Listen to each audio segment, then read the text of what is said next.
नमस्कार बच्चों। पिछली वीडियो में मैंने आपको राम कथा कक्षा 6 में राम कथा के अंतर्गत अवधपुरी में राम नामक शीर्षक का अध्ययन कराया था। आज मैं आपको जंगल और जनकपुर नामक पाठ का अध्ययन करा रही हूँ। बाल राम कथा के अंतर्गत हम एक एक करके शीर्षक वाइज शीर्षक पढ़ते जाएंगे। पहले हमने पढ़ा था अवधपुरी में राम। आज का हमारा शीर्षक है जंगल और जनकपुर। ठीक है, तो निकाले सभी जंगल और जनकपुर। तो बेटा आप सभी समझते हो जंगल और जनकपुर में क्या कि जनकपुर कहाँ था? राजा जनक का जो जहाँ के राजा जनक थे, माता सीता जी जहाँ की पुत्री थी, जनक की पुत्री थी, और इसीलिए जहाँ रह रहे थे वो उनका जहाँ निवास स्थान था तो वो जनकपुर था।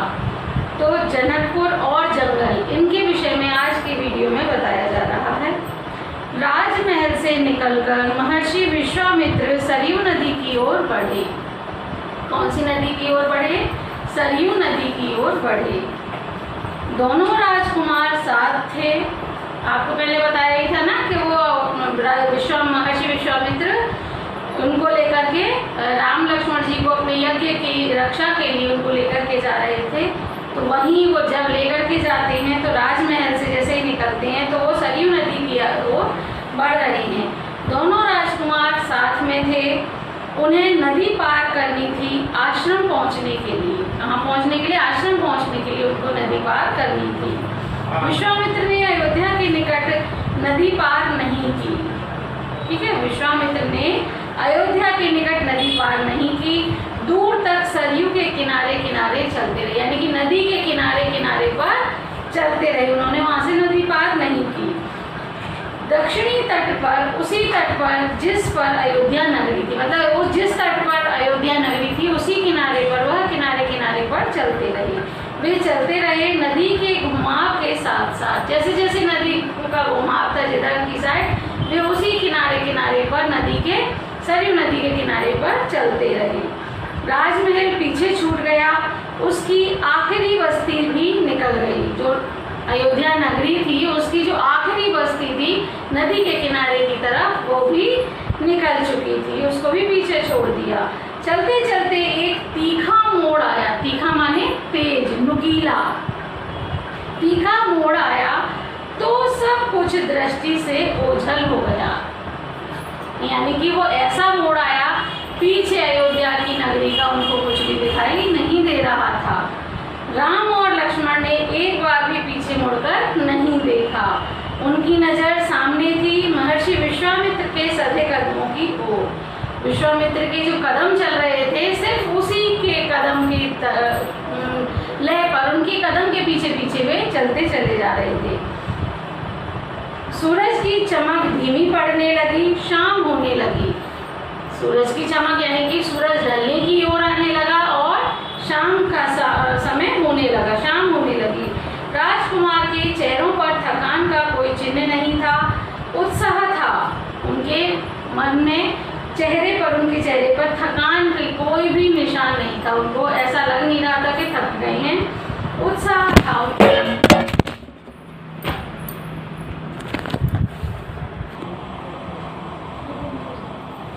राजकुमारों के चेहरों पर थकान का कोई भी चिन्ह नहीं था, उत्साह था। वे दिन भर पैदल चले थे और चलने को तैयार थे। मतलब वे दिन भर पैदल चले थे और भी चलने को तैयार थे, पर फिर भी उनके चेहरे पर बिल्कुल भी थकान नहीं थी। उनके अंदर वही उत्साह था जो सुबह चले थे जिस तरीके से। महर्षि अचानक रुके। उन्होंने आसमान पर दृष्टि डाली। चिड़ियों के झुंड अपने बसेरे की ओर लौट रहे थे। आसमान मटमैला लाल रंग का हो गया था। चरवाहे लौट रहे थे। गायों के पैर से उठती धूल में आधे छुपे हुए। मतलब ये क्या कहना चाह रहे कि चिड़ियों, जो भी चिड़ियाएं लौट रही, चिड़ियों का झुंड अपने अपने बसेरे के लिए जा रहा था। आसमान हल्का मटमैला लाल रंग का हो गया था। चरवाहे यानी कि जो गायों को चराने ले जाते हैं, घुमाने ले जाते हैं, वे चरवाहे लौट रहे थे। गायों के पैर से उठती धूल में आधे छुपे, मतलब वो धूल उड़ रही थी उसमें आधे छुप रहे थे। हम आज रात नदी तट पर भी विश्राम करेंगे। उन्होंने क्या कहा, आज हम नदी तट पर ही विश्राम करेंगे या रुकेंगे। महर्षि ने पीछे मुड़ते हुए कहा। दोनों राजकुमारों के चेहरे के भाव देखते हुए विश्वामित्र हल्का सा मुस्कुराए। उन दोनों के जो चेहरे के भाव देख करके वे थोड़ा सा मुस्कुराए। राम के निकट आते हुए उन्होंने कहा, मैं तुम दोनों को कुछ विद्याएं सिखाना चाहता हूँ। राम के पास आए और उनके पास आते हुए उन्होंने कहा, मैं तुम दोनों को कुछ विद्याएं सिखाना चाहता हूँ। इन्हें सीखने के बाद कोई तुम पर प्रहार नहीं कर सकेगा, कोई तुम पर आक्रमण नहीं करेगा। उस समय भी नहीं जब तुम नींद में रहो, यानी कि तुम नींद में होगे तो उस समय भी तुम पर कोई प्रहार नहीं कर सकेगा। राम और लक्ष्मण नदी में मुंह हाथ धोकर लौटे। महर्षि के निकट आकर बैठे। विश्वामित्र ने दोनों भाइयों को बला अति बला नाम की विद्याएं सिखाई। कौन कौन सी विद्याएं सिखाई? बला अति बला नाम की उनको विद्याएं सिखाई। आगे पढ़ेंगे। रात में वे लोग वहीं सोए, तिनकों और पत्तों का बिस्तर बनाकर। नींद आने तक महर्षि उनसे बात करते रहे। सुबह हुई, यात्रा फिर शुरू हुई। मार्ग वही था, सरयू नदी के किनारे किनारे। चलते चलते वे एक ऐसी जगह पहुंचे जहां दो नदियां आपस में मिलती हैं। वे एक ऐसी जगह पर पहुंच गए जहां पर दो नदियां आपस में मिलती हैं। उस संगम को, जहां दो नदियां मिलती हैं वहां उसको क्या कहते हैं? संगम। जहां पर दो या तीन या एक से ज्यादा जो नदियों का मिलान होता है वहां संगम कहलाती है। तो वह उस संगम की दूसरी नदी गंगा थी। गंगा और सरयू थी, है ना, सरयू तो चली रही थी। महर्षि अब भी आगे चल रहे थे, लेकिन एक अंतर आ गया था। राम लक्ष्मण अब दूरी बनाकर नहीं चलते थे, महर्षि के ठीक पीछे थे ताकि उनकी बातें ध्यान से सुन सकें।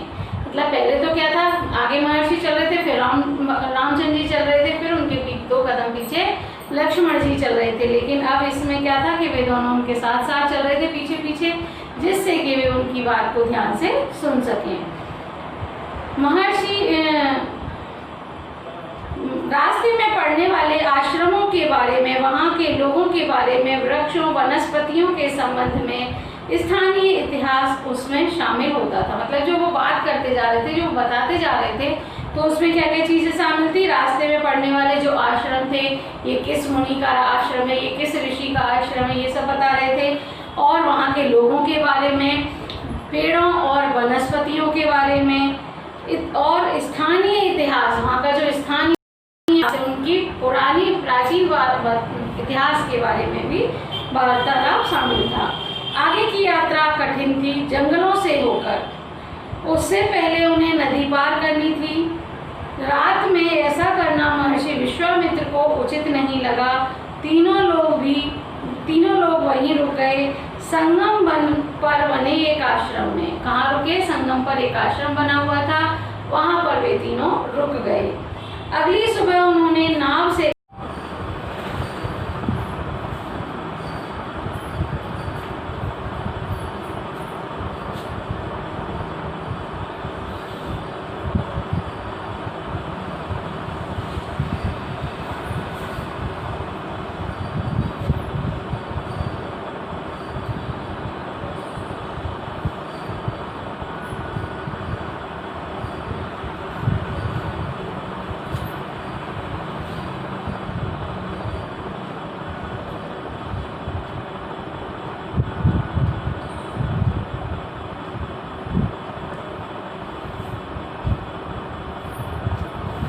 आगे की यात्रा कठिन थी, जंगलों से होकर, यानी कि जंगलों से होकर जाना, आगे जाने में आगे की रास्ता कठिन था।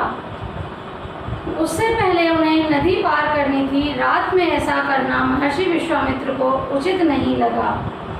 तीनों लोग वहीं रुक गए, संगा पर बने एक आश्रम पर। अगली सुबह उन्होंने नाव से गंगा पार की।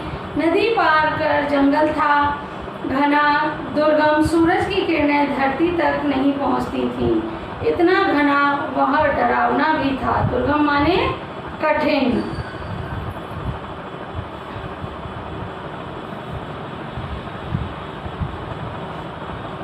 वह डरावना भी था और हर ओर से झींगुरों की आवाज आ रही थी। जानवरों की दहाड़, कर्कश ध्वनियाँ, कर्कश यानी कि एकदम दिल को चुभने वाली डरावनी सी ध्वनियाँ। राम और लक्ष्मण को आश्वस्त करते हुए महर्षि ने कहा, ये जानवर और वनस्पतियाँ जंगल की शोभा हैं, इनसे कोई डर नहीं है। असली खतरा राक्षसी ताड़का से है। एक राक्षसी थी ताड़का, जो उनके यज्ञ में बाधा डाल रही थी, विघ्न डाल रही थी। वो उससे उन्हें सबसे ज़्यादा खतरा था, उससे उन्हें ज़्यादा भय था, क्योंकि वो उनके यज्ञ को खंडित करना चाह रही थी। तो वही उन्हें बता रहे हैं।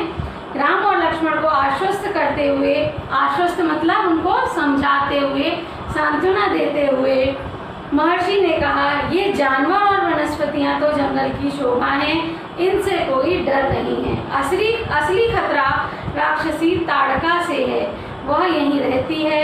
तुम्हें वह खतरा हमेशा के लिए मिटा देना है। उन्होंने क्या कहा राम लक्ष्मण से कि वह राक्षसी ताड़का राक्षसी जो है वो यहीं रहती है, इसलिए तुम्हें उसको हमेशा के लिए नष्ट कर देना है, उसे हमेशा के लिए मिटा देना है।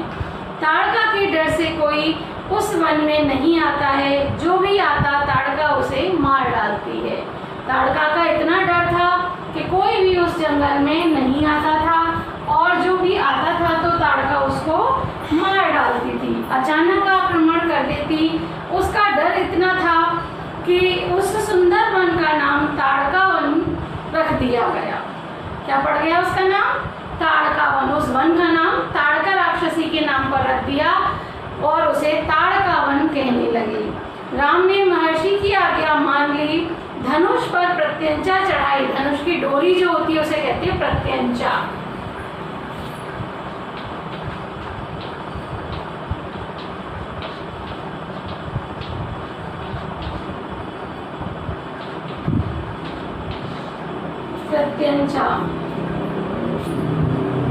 प्रत्यंचा कहते हैं धनुष की डोरी को।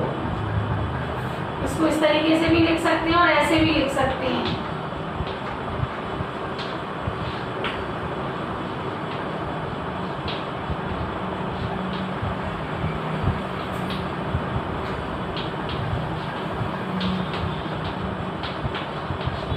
ठीक है, धनुष की डोरी जो उसको चढ़ाते हैं। तो राम ने प्रत्यंचा चढ़ाई और उसे एक बार खींचकर छोड़ा। इतना ताड़का को क्रोधित करने के लिए बहुत था।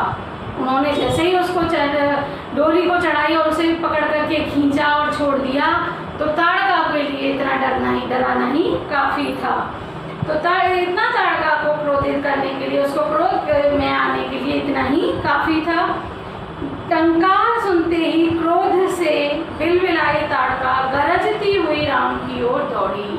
क्रोध से एकदम बिलबिला गई, परेशान सी हो गई, तड़प उठी और वो क्या करती है, एकदम से राम की ओर दौड़ पड़ी क्रोधित होकर के। बालकों को देखकर, दो बालकों को देखकर उसका क्रोध और भड़क गया।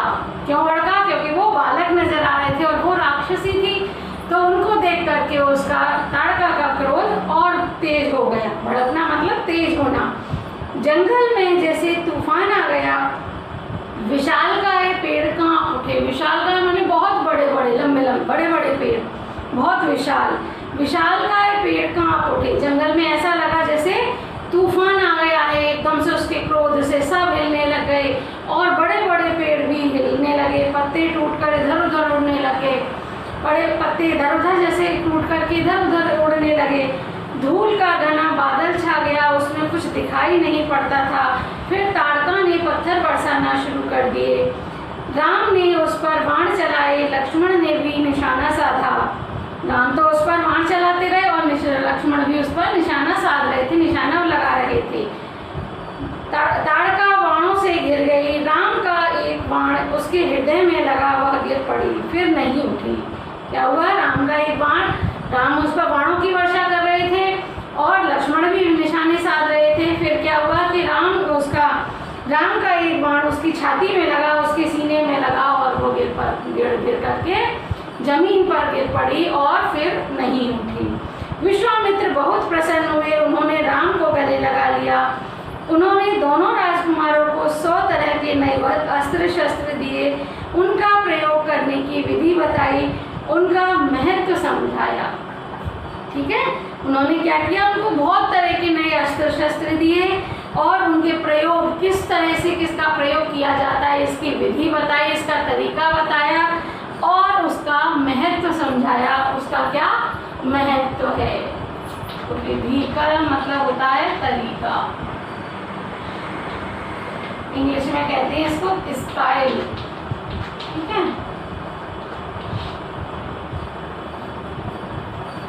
और उनका महत्व समझाया। इसका क्या महत्व है इन अस्त्रों का?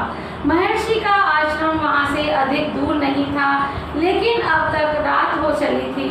विश्वामित्र ने वह दूरी अगले दिन तय करने का निर्णय लिया। अगले दिन उन्होंने क्या कहा कि इस दूरी को, उनका आश्रम ज़्यादा दूर नहीं था और उसे जाने के लिए उन्होंने सोचा कि इस दूरी को हम अगले दिन तय करेंगे और उन्होंने उस दूरी को अगले दिन तय करने का निर्णय लिया। ताड़का मर चुकी थी, उसका भय नहीं था। तीनों ने रात वहीं बिताई। ताड़का वन में जो अब पूरी तरह भय मुक्त था। ताड़का वन में तीनों ने अपनी रात बिताई और ताड़का मर जाने से वह अब भय मुक्त हो चुका था। अब भय से युक्त नहीं था, मुक्त माने भय से फ्री था, भय से आजाद था। अब उसमें ताड़का का डर नहीं था कि ताड़का आएगी और मारेगी, जो भी वहां से निकलेगा उसको मार जाती थी, तो अब उसे ऐसा किसी को डर नहीं था, तो भय से मुक्त था, आजाद था। सुबह जंगल बदला हुआ था, अब वह ताड़का वन नहीं था क्योंकि ताड़का नहीं थी। भयानक आवाजें गायब हो चुकी थी, पत्तों से गुजरती हवा थी, उसकी सरसराहट का संगीत था, चिड़ियों की चहचहाहट थी, शांति थी। तस्वीर बदल गई थी, उस जंगल की तस्वीर बिल्कुल बदल गई थी क्योंकि ताड़का ने उसमें अपना आक्रमण, आतंक मचा रखा था। तो वो ताड़का के मर जाने पर उसकी बिल्कुल ही तस्वीर बदल रही थी क्योंकि उसमें हवा, पत्तों की आवाज़, गुजरती हुई हवा की आवाज़ और पत्तों की, उसकी जो पत्ते हवा चलती है ना तो सरसराहट की, जैसे आप खाली सुनसान जंगल में बैठे हो, अपने घर में भी आप कभी देखो कि बड़ा पेड़ हो और तेज हवा चल रही हो तो उसमें आवाज़ आती है ना सरसराहट की, तो पत्तों की आवाज़, सरसराहट की आवाज़ संगीत था और चिड़ियों की चहचहाहट और शांति थी।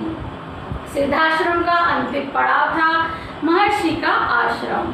सिद्धाश्रम का अंतिम पड़ाव क्या था? महर्षि का आश्रम। रास्ता छोटा भी था, मनोहारी था। मनोहारी माने मन को अच्छा लगने वाला या मन को हरने वाला।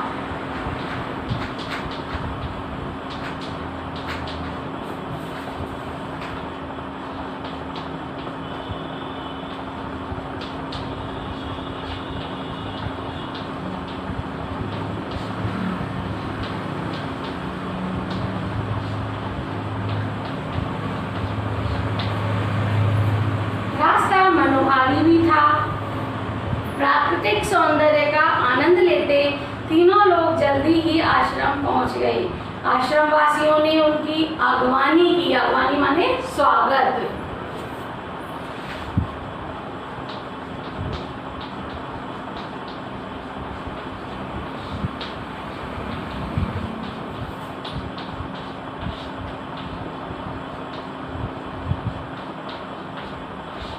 ठीक है, उन्होंने उनका स्वागत या सम्मान किया, अभिनंदन किया। आगवानी की, अभिनंदन किया। अभिनंदन माने स्वागत किया।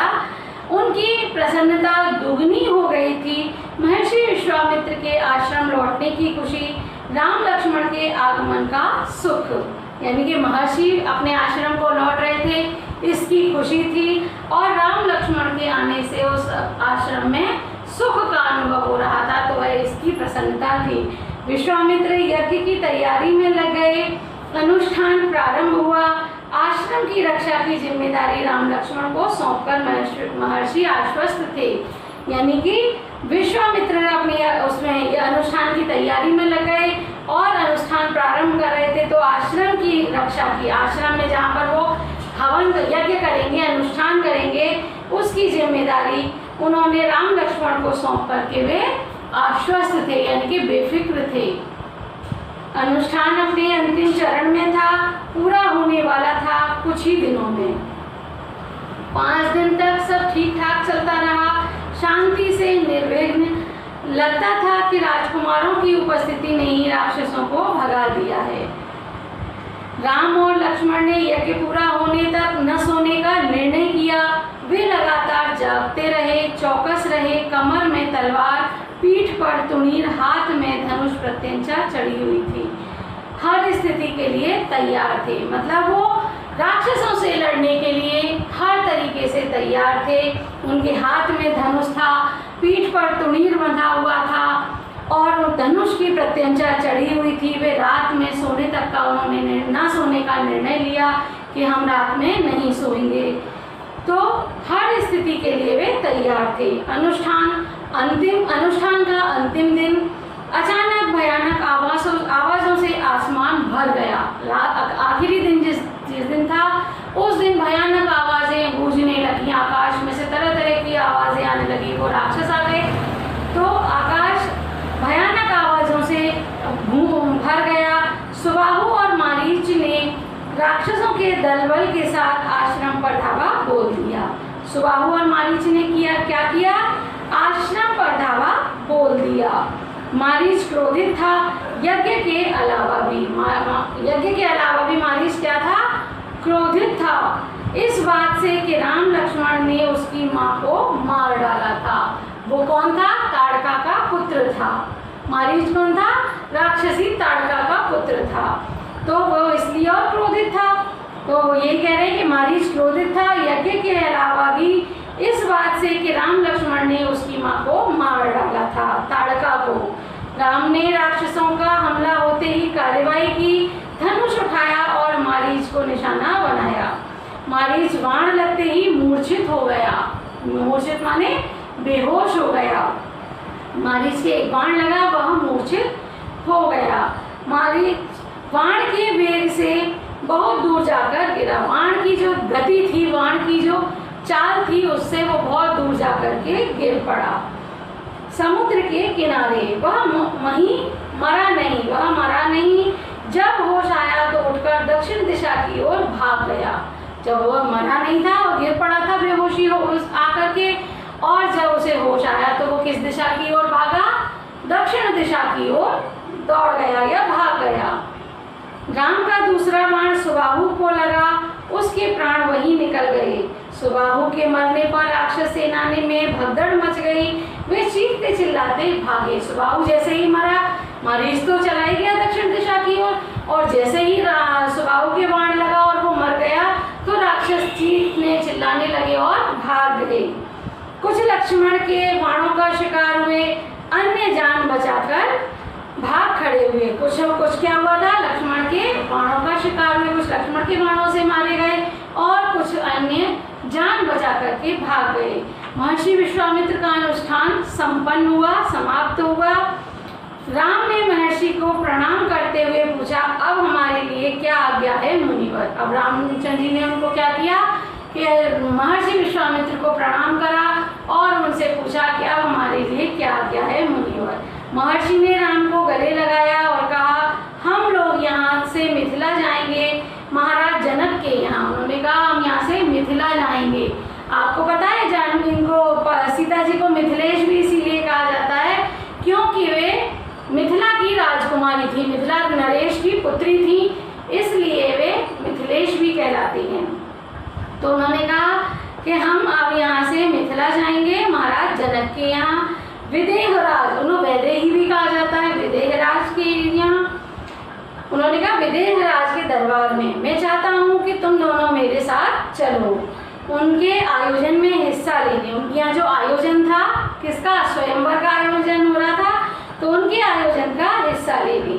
महाराज के पास एक अद्भुत शिव धनुष है, तुम भी उसे देखो। उन्होंने क्या कहा? महाराजा जनक के पास एक अद्भुत धनुष है, मैं चाहता हूँ कि तुम भी उसको देखो। तो तुम इसलिए हमारे साथ वहां चलो।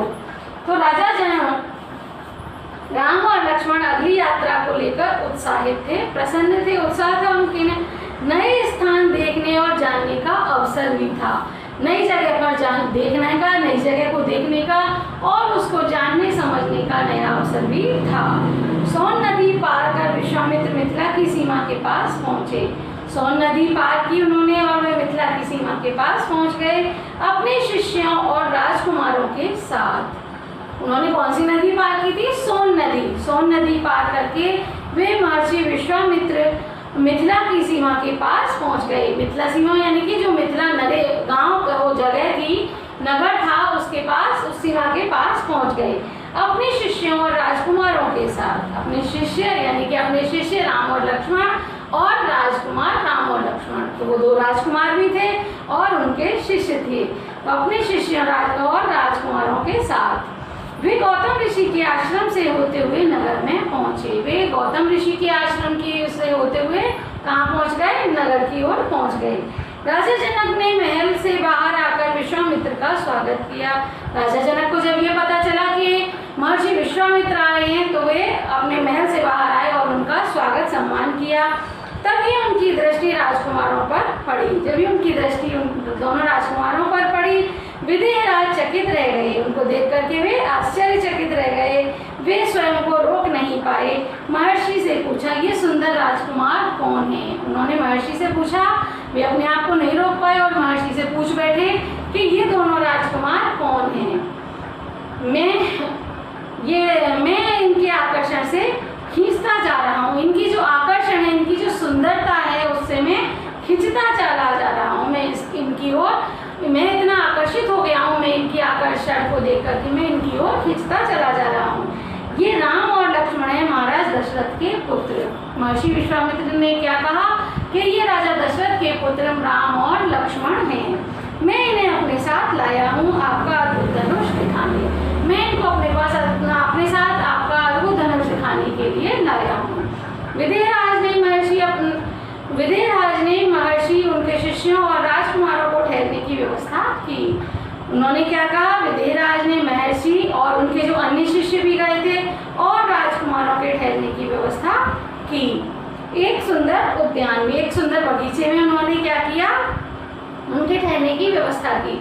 अगले दिन सभी आमंत्रित लोग, आमंत्रित माने जिनको बुलाया है, निमंत्रण दिया है, तो अगले दिन सभी आमंत्रित लोग ऋषि, मुनि और राजकुमार यज्ञशाला में उपस्थित हुए। सभी कहाँ गए? यज्ञशाला में आ गए। वहाँ महर्षि ने फिर धनुष का उल्लेख किया। वहाँ पर उन्होंने क्या किया? फिर से उस धनुष के बारे में बताया, उल्लेख किया। महाराज जनक ने अपने अनुचरों को आज्ञा दी, अपने सेवकों को आज्ञा दी कि शिव धनुष को यज्ञशाला में लाया जाए। उन्होंने शिव धनुष को यज्ञशाला में लाने के लिए आज्ञा दी। शिव धनुष सचमुच विशाल था, बहुत बड़ा था, विशाल था। लोहे की पेटी में रखा हुआ था। पेटी में पहिए लगे हुए थे, 8 पहिए। उन्हें उठाना लगभग असंभव था। यानी कि जो धनुष किसमें रखा था? लोहे की पेटी में था और उसमें 8 पहिए थे और वो बहुत विशाल था। उसको उठाना बड़ा असंभव था। पहियों के सहारे खिसकाकर उसे एक से दूसरी स्थान पर या दूसरी जगह पर ले जाया जाता था। अनुचर मुश्किल से उसे खींचते हुए यज्ञशाला में लाए। बहुत मुश्किल से उनके सेवक उसको खींचते हुए यज्ञशाला में लाए। धनुष देखते ही विदेहराज एक पल के लिए उदास हो गए। धनुष को देख करके विदेहराज यानी कि राजा जनक एक पल के लिए क्या हो गए? उदास हो गए। उन्होंने कहा, मुनिवर, मैंने प्रतिज्ञा की है अपनी पुत्री सीता के विवाह के संबंध में। यानी कि मैंने, आपको पता भी है ये कहानी, आप सब जानते हो कि राजा जनक ने क्या प्रतिज्ञा की थी कि जो इस धनुष को तोड़ देगा उसके साथ ही सीता का विवाह होगा।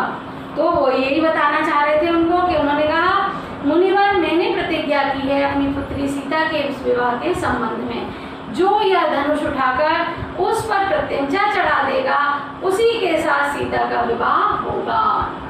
यानी कि इस धनुष को जो उठा लेगा और इस पर प्रत्यंचा या डोरी जो चढ़ा देगा उसके साथ ही सीता का विवाह होगा।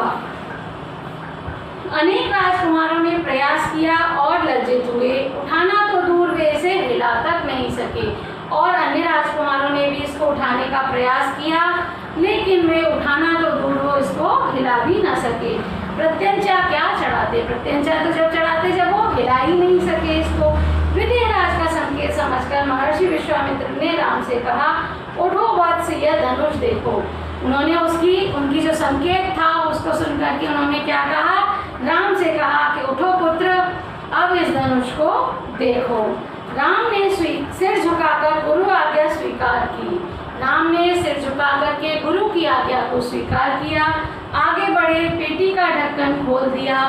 राम ने पहले धनुष देखा, फिर महर्षि को। राम ने पहले उस धनुष को देखा, फिर अपने महर्षि को। गुरु का संकेत मिलने पर राम ने वह विशाल धनुष सहज ही उठा लिया। यज्ञशाला में उपस्थित सभी लोग हतप्रभ हो गए। हतप्रभ माने भौचक्के हो गए, एकदम आश्चर्यचकित हो गए, क्योंकि बहुतों पे तो वो हिला ही नहीं। और कहाँ, राजकुमार तो राम की तो ज़्यादा उम्र भी नहीं थी, वो बहुत कम उम्र के थे।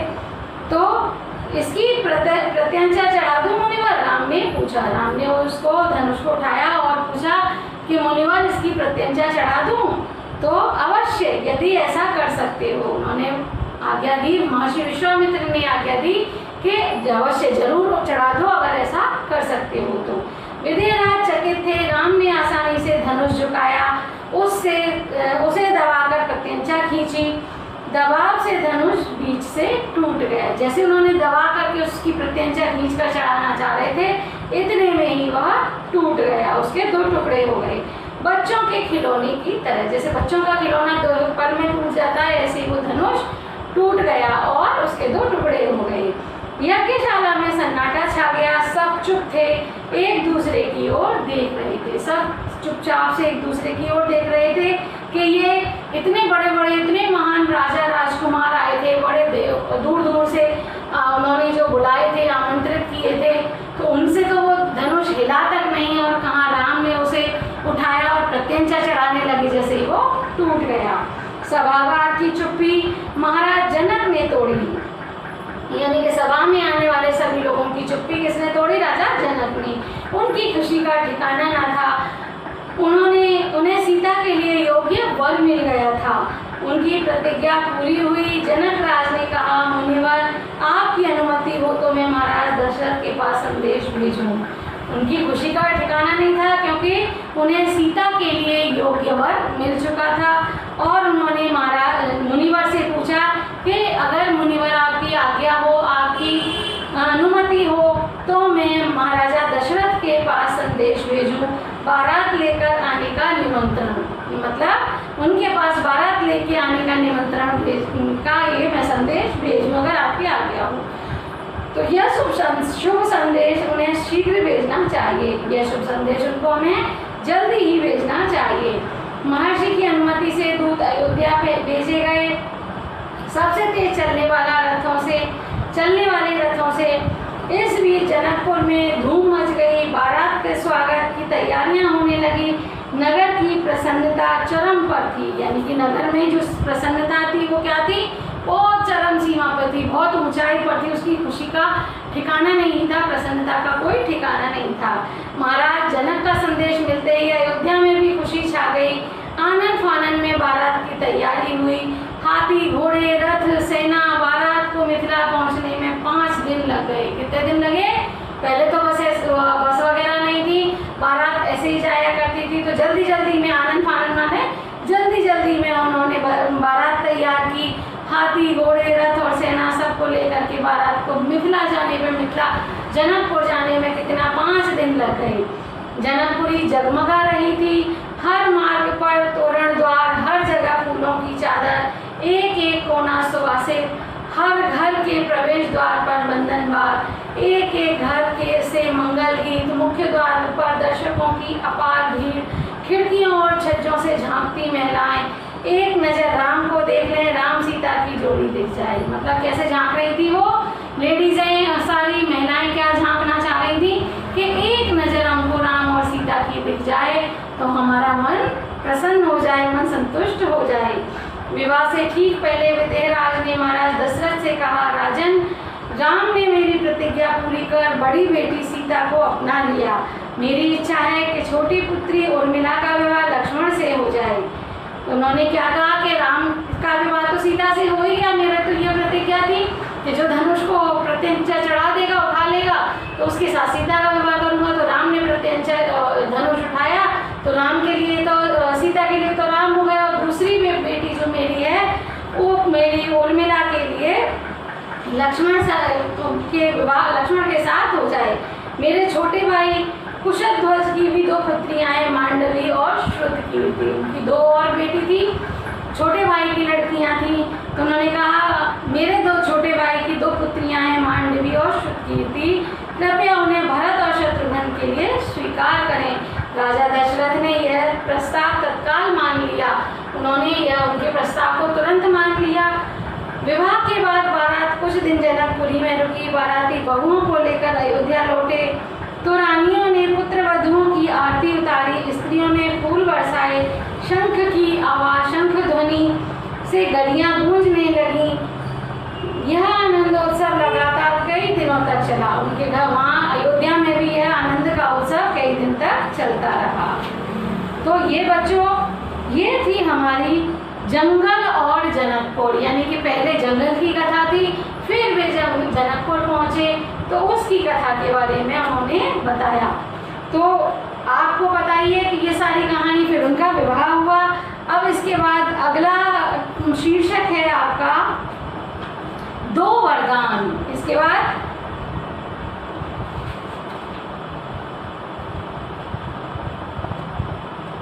इसके बाद हमारा अगला शीर्षक आएगा 2 वरदान।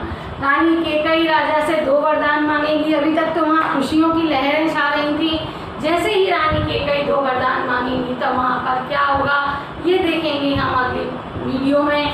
तब तक के लिए धन्यवाद। नमस्कार बच्चों।